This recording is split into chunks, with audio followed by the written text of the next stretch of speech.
Hello guys, നമ്മൾ വടക്കുന്നാഥ ക്ഷേത്രത്തിൽ നമ്മൾ വടക്കുന്നാഥ ക്ഷേത്രത്തിൽ വന്നിരിക്കണം കേട്ടോ. രാവിലെ വരാമെന്ന് പ്ലാൻ ചെയ്തു, പക്ഷേ വൈകിട്ടായി. 5 മണി ടു 8:30 വരെയാണ് ഉള്ളത് ടൈം. അപ്പോൾ നമ്മൾ തൊഴുതിട്ട് ഇപ്പോൾ 4 മണിയായ സമയം. നല്ല മഴക്കാറുണ്ട്. തൃശ്ശൂർ ഇന്നലെ പദമഴ പെയ്തെന്നൊക്കെ ന്യൂസ് കണ്ടു. നോക്കട്ടെ എവിടെ അറിയില്ല. ഇതാണ് വടക്കുന്നാഥ ക്ഷേത്രം.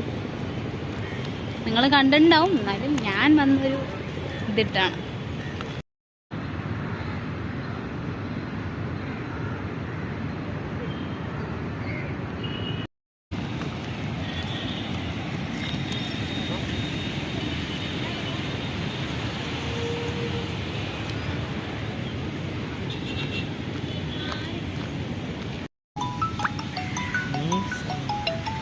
എന്താ വെയിറ്റ് ചെയ്യണം ഗൈസ്. നട തുറക്കാൻ നമ്മൾ വെയിറ്റ് ചെയ്യണം അമ്പലത്തിൽ.